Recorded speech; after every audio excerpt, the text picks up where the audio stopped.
Alhamdulillah, hari ini kita berkesempatan untuk mempelajari kalam dari seorang ulama besar min jumlatil ulama ilmu tasawwufin yang berada di Tasikmalaya dan menorehkan pengalaman-pengalaman ruhaniyahnya beliau, yang mana dengan ketawaduan beliau menyatakan diri sebagai al-majmu', artinya beliau bukan musonif tapi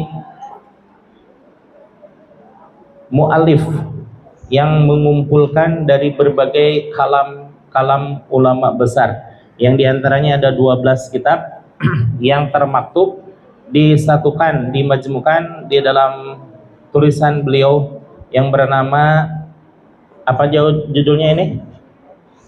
Apa? Miftahus Sudur. Miftahus Sudur yakni pembuka kunci hati. Ya, sudur di situ dimaknai hati.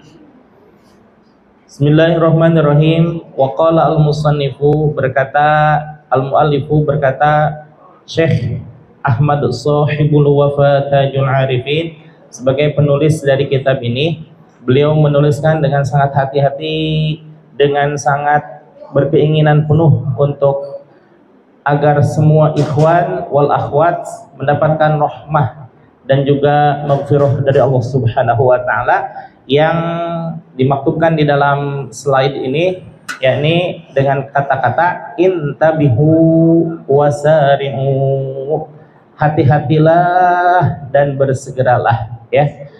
Faya ayyuhal ikhwah, wahai para ikhwan sekalian. Beliau menyatakan al-ikhwah, tidak akhwat, ya. Kenapa hanya ikhwan saja yang disebutkan?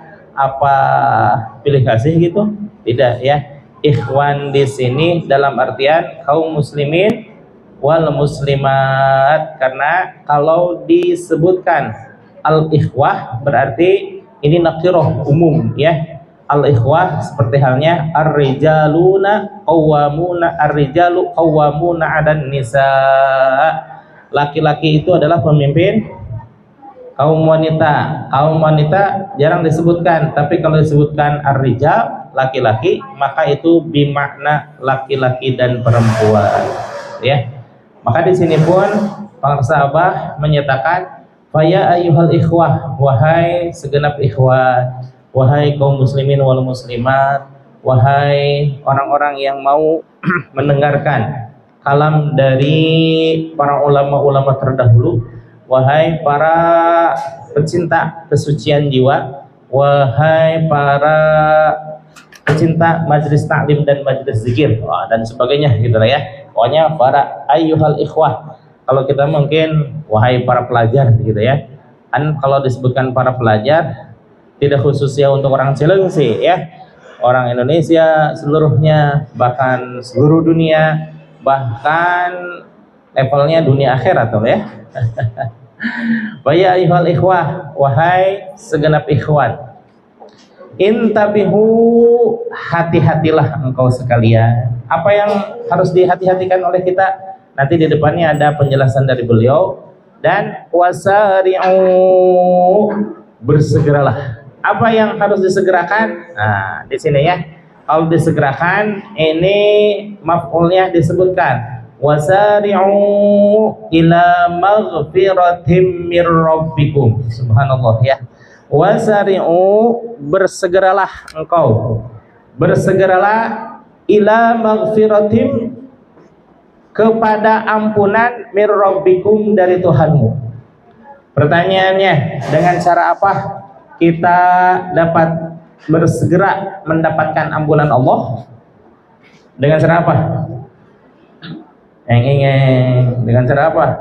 1, 2, 3, 4, 5, 6, 7 sampai 80 sekian. Ada nggak yang menjawab? Dengan cara apa kita akan mendapatkan ampunan Allah? Dengan cara dengan cara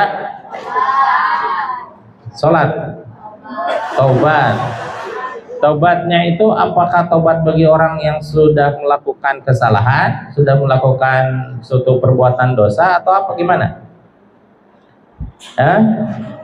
Wasari'u ila magfiratin, bersegeralah untuk mendapatkan ampunan Allah di mana saja, kapan saja, dan dalam bagaimanapun keadaannya. Subhanallah ya. Rasanya insya Allah hakul yakin ya, tidak ada orang yang mendapatkan jaminan dari Allah Subhanahu wa Ta'ala untuk mendapatkan ampunan kecuali siapa? Kecuali ini tutup bukunya semuanya. Tutup bukunya. Nggak ada yang perlu ditulis. Tutup. Kalau kata Abi tulis, kalau ada enggak wajahnya diginin aja gitu. Kalau begini lagi teklek ya deh. Ya semuanya, pada sini. Tidak ada jaminan seseorang mendapatkan ampunan dari Allah Subhanahu wa Ta'ala kecuali siapa? Barusan disebutkan di dalam khutbah. Apa? Kecuali Nabi Muhammad Sallallahu Alaihi Wasallam. Nabi-nabi belum tentu. Para aulia belum tentu. Para ulama solehin belum tentu. Kecuali Nabi Muhammad Sallallahu Alaihi Wasallam. Betapa istimewanya ya Nabi Muhammad Sallallahu Alaihi Wasallam. Beliau sampai mendapatkan maghfirah dari Allah Subhanahu Wa Taala. Disampaikan oleh Siti Aisyah radhiyallahu anha, an Aisyah radhiyallahu anha, diterima dari Siti Aisyah radhiyallahu anha. Siti Aisyah itu bukan namanya Siti ya, menang-menang dari Arab Siti aja, bukan ya. Mana di sini ada namanya Bu Siti? Ya, Siti itu asli katanya adalah Sayyidati. Sayyidati itu artinya nyonya. Tapi kalau di dalam bahasa Amiyah, Sayyidati, Sayyidi, tuanku, itu adalah Sidi. Tapi kalau Sayyidati, Siti, ya, paham? Bisa dipahami? Jadi Siti itu nama Arab atau bukan? Bukan, sebuah gelar penghormatan. Nyonya Menir misalnya. Namanya Nyonya Menir apa Menir doang? Menir doang ya. Kalau nyonyanya apa itu? Penghormatan. Dalam bahasa Arab Sayyidati. Sayyidati dalam bahasa amiyahnya, bahasa percakapan, bahasa pergaulan itu Siti, gitu ya. Maka orang Indonesia jangan pernah sekali-kali nyebutkan dari Aisyah istrinya Rasulullah, pantas tidak itu? Dari Aisyah istrinya Rasulullah, pantas tidak? Kalau Aisyah sama tetangga saya jualan cilok, laku keras itu. Aisyah namanya, gitu ya. Tapi kalau Aisyah yang dimaksudkan oleh Rasulullah atau yang dimaksudkan di dalam hadis tersebut, siapa itu? Siti Aisyah, ya. Jangan tanpa penghormatan kita ya. Sebutkan, coba perhatikan. Kalau ada Pak RT lewat, apakah kalian nyebutkan Assalamualaikum Pak RT atau Assalamualaikum misalkan namanya Sunardi gitu ya? Assalamualaikum Sunardi. Sunardi apa Pak RT? Pak RT. Itu namanya apa? Penghormatan. Betul ya. Kemudian ketika kita membaca teks Arab terutama Al-Hadis yang di situ tertera Aisyata. Kalau kita mengartikan teks Arabnya memang an Aisyata, dari Aisyah, tapi bagi kita menyebutkannya apa?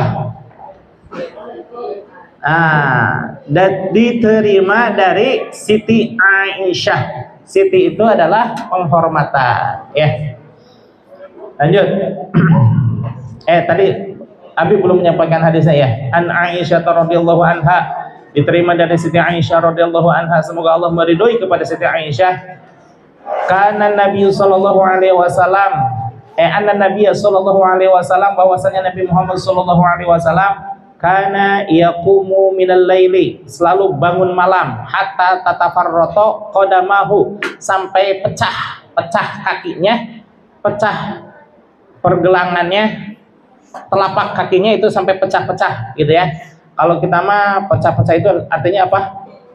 Rorombeheun. Tahu rorombeheun? Perpecahan antar suku itu tuh. Ya, tapi ada hikmahnya. Kenapa? Kalau kalian lewat sawah gitu ya, itu insya Allah yang para petani itu jarang yang tisoledat. Apa itu tisoledat? Terpeleset, tergelincir. Kenapa?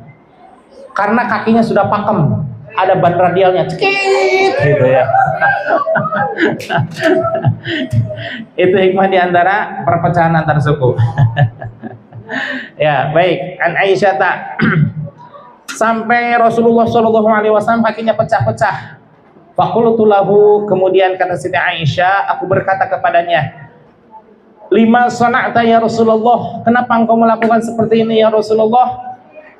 Faqad wa qad ghafarallahu laka ma taqaddama min dzambika wa ma ta'akhkhar. Padahal Allah sudah mengampuni dosa-dosamu kalaupun toh ada yang telah lalu maupun yang akan datang. Subhanallah, ya, dijamin oleh Allah Subhanahu wa taala bahwa dosa-dosa dan khilaf-khilaf Rasulullah sallallahu alaihi wasallam itu pasti 100% dihapuskan oleh Allah. Dahsyat nggak ini? Dahsyat gitu ya. Kita bangga punya nabi yang senantiasa dimuliakan oleh Allah Subhanahu wa taala, ya. Maka salah satu cara agar kita dikenali oleh beliau sebagai umatnya, kita jangan nggak usah woi masang spanduk atau masang speaker di akhirat nanti ya, woi kami umatnya Rasul, kami umatnya Nabi Muhammad SAW. Nggak akan kedengar dan tidak akan terpengaruh. Apa itu? Salah satu yang akan berpengaruh dan Rasulullah akan mengenali kita sebagai umatnya, yaitu dengan menghidupkan sunnah Rasul. Mana sunnah Rasul? Di antaranya selalu makan dalam keadaan duduk 3 kali. Makan 3 kalimat kesenangan saya waktu itu.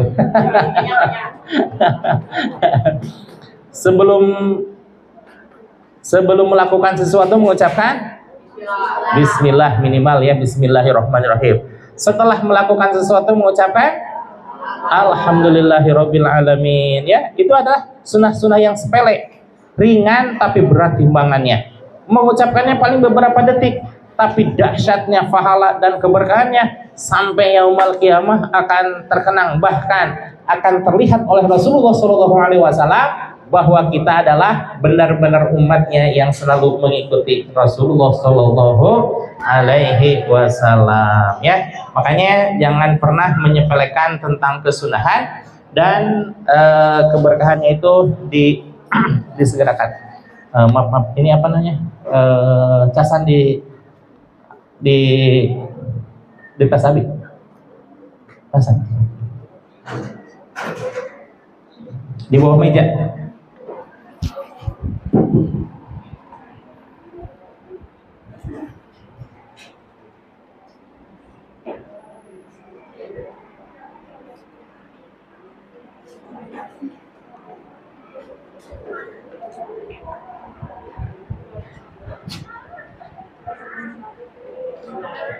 Dina tas hitam.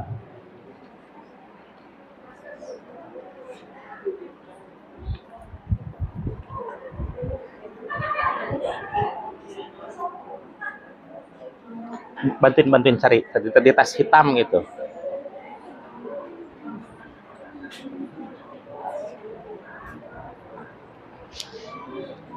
Oh, salah. Itu mana? Siapa? Santri siapa mana? Mei ambil Mei, atau itu Putri ambil di meja. Yang di kantor udah nggak ada. Itu Putri ambil aja cepat. Lari pakai itu mobil sekalian.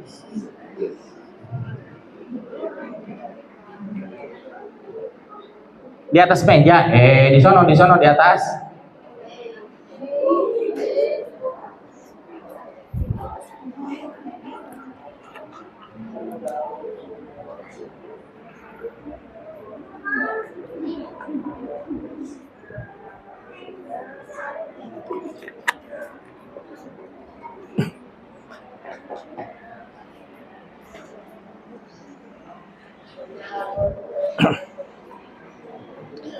Baik, lanjutkan ya. Wasari'u ila maghfiratin mir rabbikum. Bersegeralah engkau sekalian menuju maghfirahnya Allah Subhanahu wa taala, menuju ampunan Allah Subhanahu wa taala dari segala situasi dan kondisi. Karena dimanapun kita, apapun kita, bahkan dalam bagaimanapun keadaannya, kita ya sebagian besar banyak melakukan kesalahan, ya. Nah, jangankan di dalam kesalahan, dalam kebaikan pun ada salahnya. Mana contohnya kalau dalam kebaikan ada salahnya? Ketika kita melakukan suatu amal ibadah, katakanlah sholat lidaf'il bala gitu ya, sholat lidaf'il bala yang subuh kemarin di waktu isyraq, kita kan melakukan suatu kebaikan ya. Tapi ketika kita jalan menuju tempat yang kita tuju, kita buru-buru pakai motor dan lain sebagainya, kebut-kebutan, sehingga menyebabkan orang lain ya kagok lah misalkan jalannya ya. Ada yang keserempet lah, atau ada yang marah lah sebagainya. Nah, itu artinya bahwa di dalam kebaikan pun ada kesalahan. Maka hati-hati sekali kita selaku kaum muslimin wal muslimat yang sedang belajar untuk mencari dan mendekatkan diri kepada Allah Subhanahu wa taala, bahwa kita melakukan kesalahan di dalam kebaikan, tapi alangkah lebih baiknya melakukan kesalahan dalam suatu kebaikan daripada tidak melakukan sama sekali. Casan, tahu nggak casan? Duaan ada casan, barusan Abi tadi menyebut itu casan di atas meja. Sok cepat ya. Namun kalau seandainya kita takut melakukan kesalahan yang mengakibatkan kita tidak melakukan berbuat apa-apa, justru itu lebih salah ya.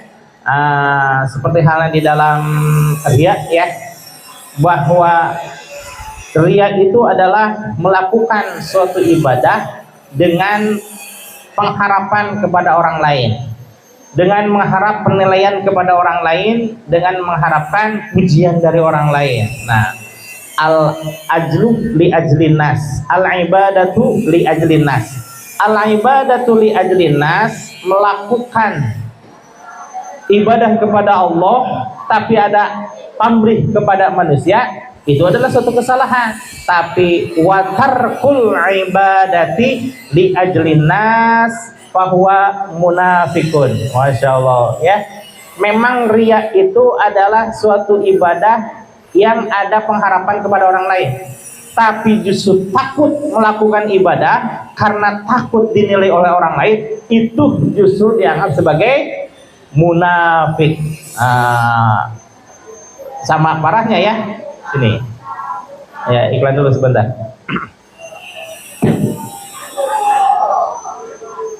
Itu cabut nih, kalau kan cabut aja ini nih.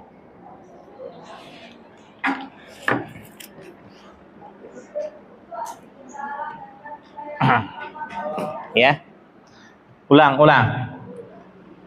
Al-ibadatu li ajlin nas bahwa syirkun, bahwa melakukan suatu amal ibadah karena mengharapkan nilai dari manusia, itu adalah sebuah kesyirikan.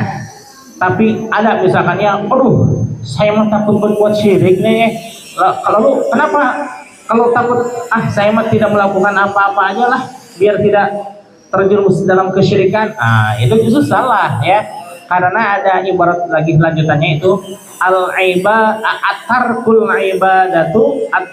ibadati li ajlin nas fahuwa munafikun. Orang yang meninggalkan ibadah karena suatu ketakutan terhadap penilaian manusia, itu disebut sebagai munafik ya. Munafik ini itu orang yang beriman tapi subhanallah melakukan maksiat kepada Allah ya. Nah, lalu bagaimana tuh kita? Ibadah mah ibadah aja ya. Lanjut show must go on kata orang-orang ya.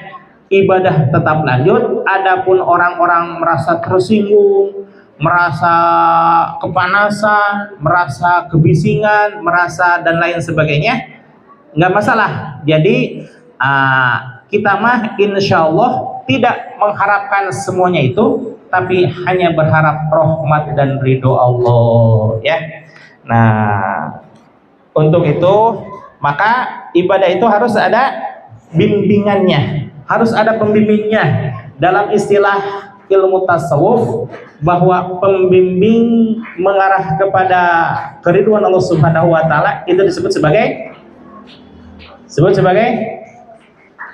arsada yurshidu irsyadan fahuwa mursyidun. Orang yang memberikan petunjuk ya. Seperti Hiban misalkan. Hiban tuh ya. Hiban tuh selalu ngantuk misalkan ya. Ya. Perhatikan semuanya. Jadi tidak sembarangan orang melakukan ibadah. Pertama, harus ada dalilnya. Kedua, harus ada contohnya. Kalaupun toh tidak ada contoh dari Kangjeng Nabi Muhammad SAW yang sesuai dengan Al-Quran dan Al-Hadis. Misalkan Rasulullah SAW suatu saat tidak melakukan bacaan iftitah dengan menggunakan Allahu Akbar kabira walhamdulillahi kabira. Lanjutkan.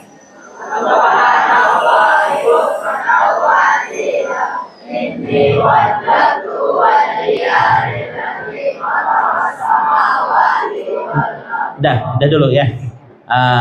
Rasulullah yang dibaca dan selalu diajarkan kepada para sahabat adalah Allahumma ba'idni kama khotoyaya minal masyriqi wal maghribi. Ya Allah, jauhkanlah aku dari kesalahan sebagaimana Engkau menjauhkan antara barat dan timur. Kira-kira barat dan timur selalu sama atau tidak itu?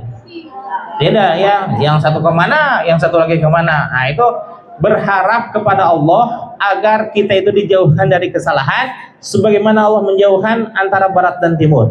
Selalu itu yang dibaca oleh Rasulullah SAW dan juga para sahabatnya. Nah, suatu saat ada seorang pemuda ketika berjamaah dengan Rasulullah SAW membaca bacaan yang lain. Apa bacaannya?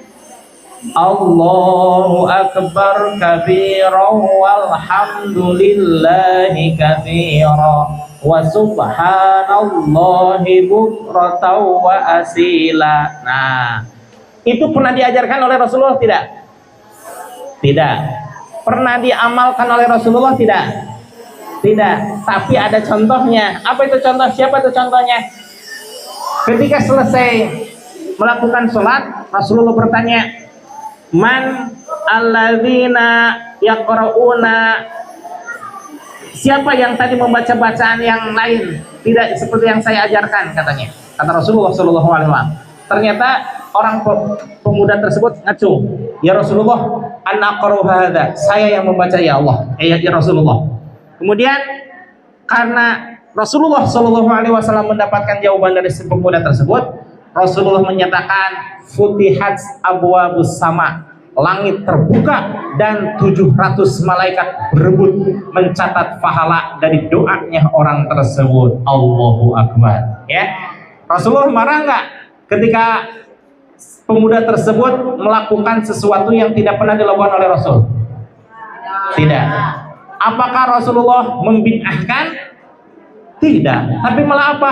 Rasulullah menyetujui, bahkan menyebutkan keutamaan dari doa tersebut. Maka Sayyidina Umar Ibnul Khattab menyatakan, sejak kejadian pemuda tersebut membaca Allahu Akbar kabiro walhamdulillahi katsiro, maka sampai saat ini aku tidak pernah meninggalkan bacaan tersebut, Allahu Akbar. Ya, jadi Rasulullah SAW membebaskan umatnya untuk melakukan suatu hal yang tidak pernah dicontohkan oleh Rasul dan tidak pernah diajarkan oleh Rasul, tapi sesuai dengan Al-Quran dan hadis, minimal tidak bertentangan dengan Al-Quran dan hadis. Nah, contohnya seperti begini. Di zaman Rasul kira-kira ada nggak sekolah? Ada nggak SMPIT? Tidak. Tapi ini muatannya positif apa negatif? Apakah bertentangan dengan Al-Quran? Bertentangan dengan hadis? Maka kalau seandainya ada Rasulullah akan menyatakan bahwa SDIT dan SMPIT toyib jiddan. Betul nggak? Ya barusan juga Rasulullah tidak membid'ahkan, Rasulullah tidak memarahi, bahkan Rasulullah menyatakan tentang keunggulannya. Alhamdulillahirabbil alamin.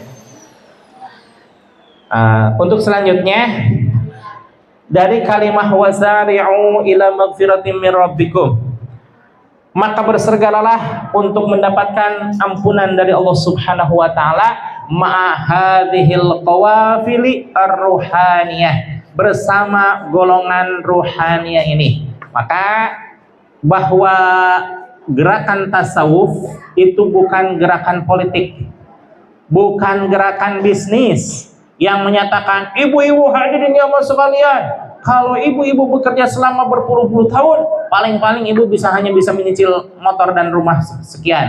Tapi kalau bisnis di bisnis ini, maka dalam jangka waktu 6 bulan atau 9 bulan, ibu pasti akan mendapatkan mobil Pajero. Itu gerakan apa itu?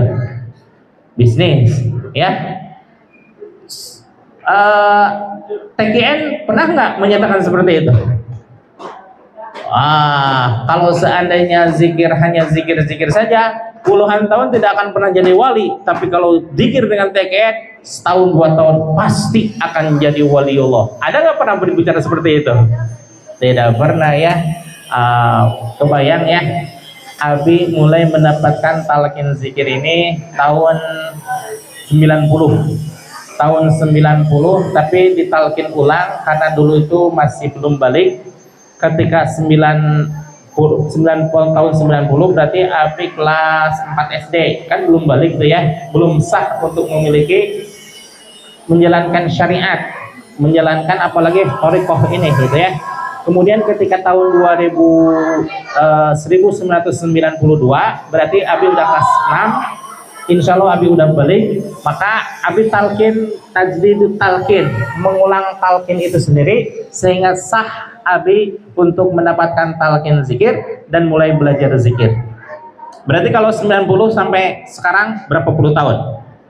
90 ke 2010 tahun ya. Sekarang ke 25 berarti 35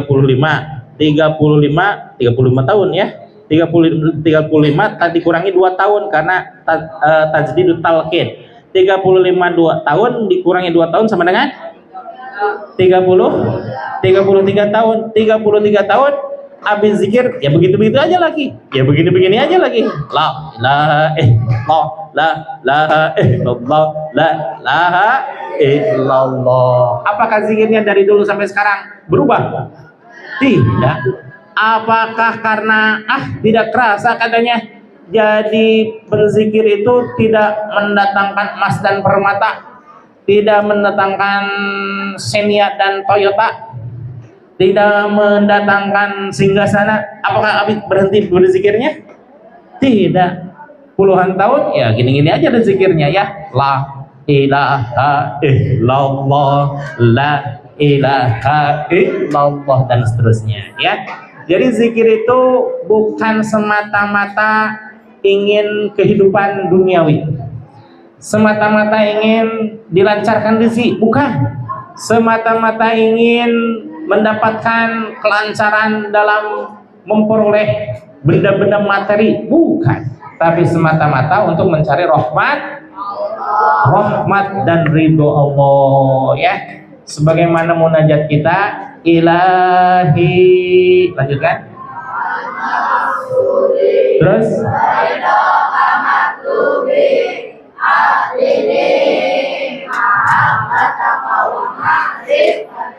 ilahi, ya Allah. Duh Gusti Pangeran Abdi, kalau bahasa Sundanya itu.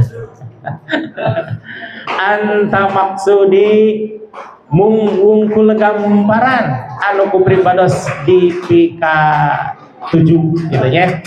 Waridho kamatlubi sareng kariduan gambaran anu ku sim abdi dipilari. Atini kumargi kitu ya Allah, abdi teu milarian dunia, abdi teu milarian pahala. Atini mahabbataka wa ma'rifatak, mangka hujamkeun ya Allah dina diri abi rasa cinta tur mahabbah ka gambaran gitu ya.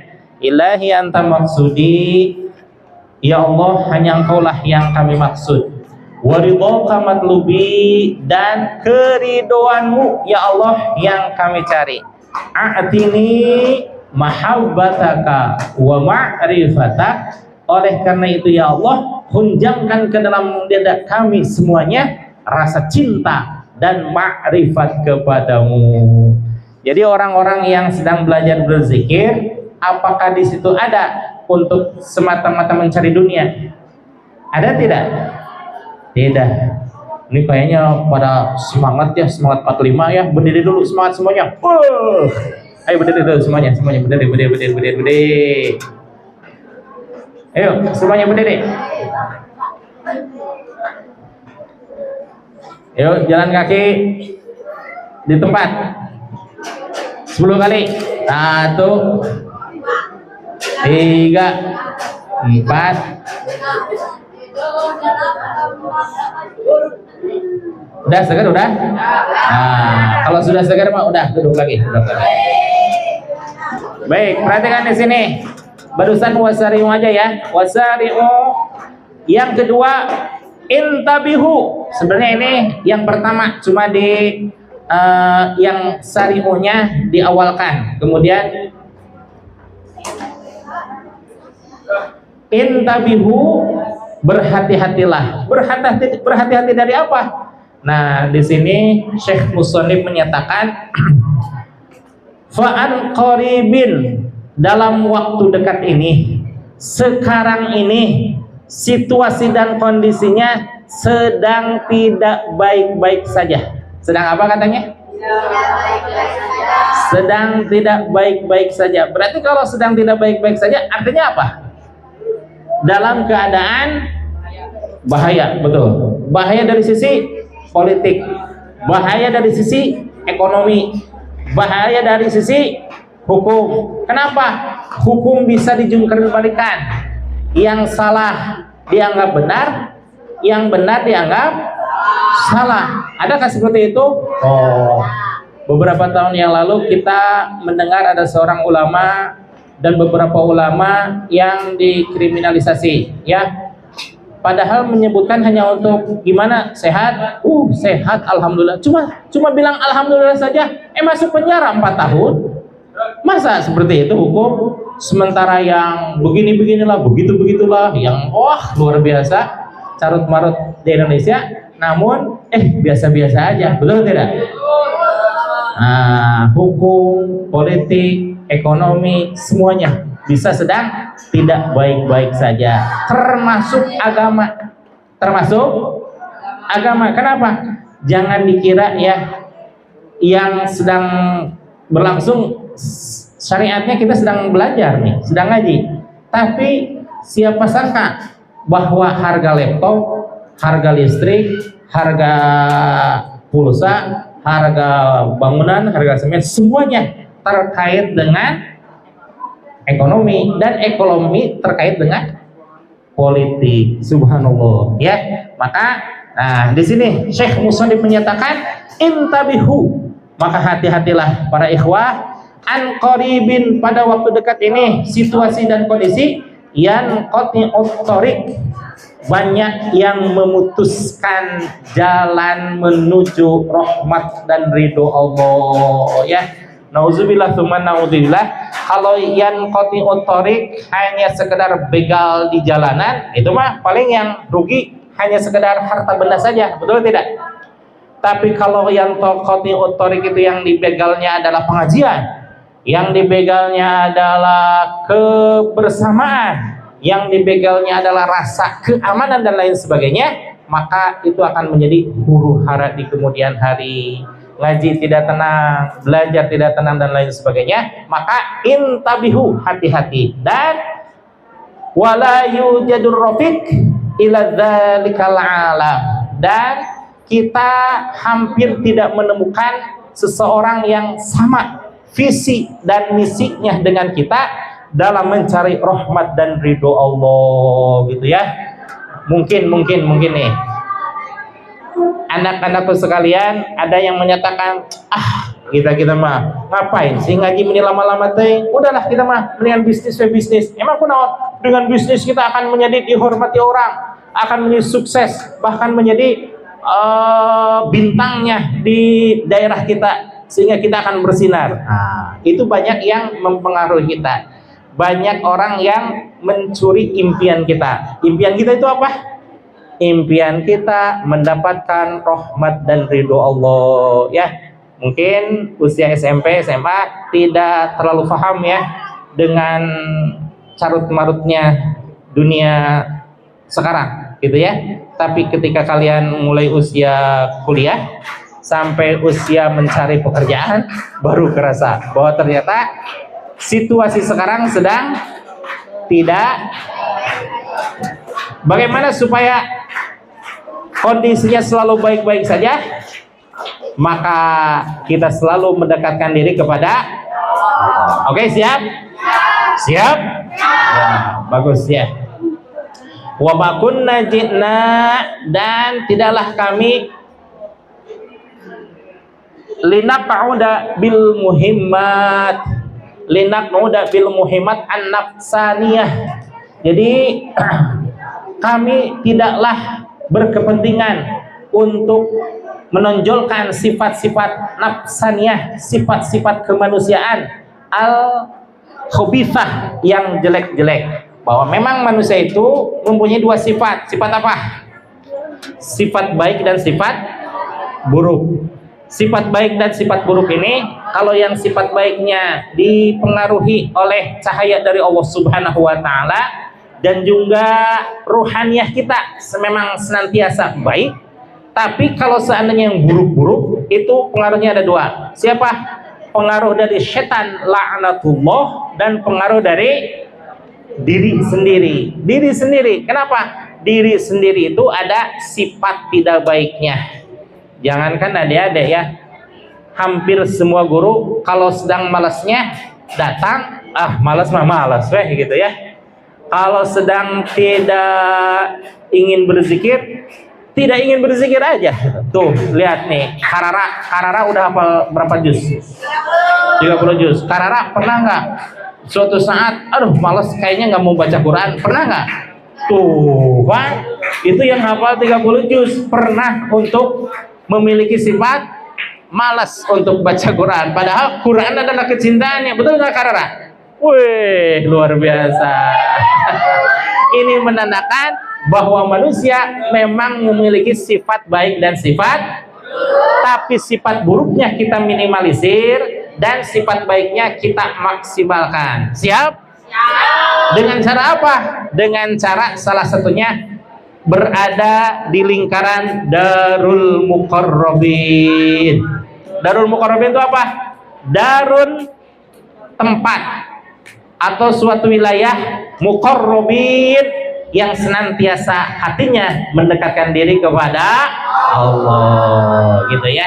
Jadi kita berusaha untuk senantiasa mendekatkan diri kepada Allah. Fayunabbiukum, maka kami beritakan kepadamu, muntazirun, ada seseorang yang sedang menunggu, maghmumun, yang dalam keadaan gundah gelisah, Kenapa? Karena menunggu kita sekalian, li ajlikum, karena menunggu engkau sekalian. Kenapa? Sabda Kangjeng Nabi Muhammad sallallahu alaihi wasallam, "Ghammi li ajli ummati." Sungguh aku merasa risau. Siapa ini yang mengatakan? Siapa ini yang mengatakan? Kangjeng Nabi Muhammad. Kangjeng Nabi Muhammad sallallahu alaihi wasallam menyatakan, "Ghammi li ajli ummati." Sungguh aku merasa risau, kalau bahasa kita mah, betapa aku galau, segalau-galaunya dengan umatku. Tapi umatku yang bagaimana yang membuat Rasul risau?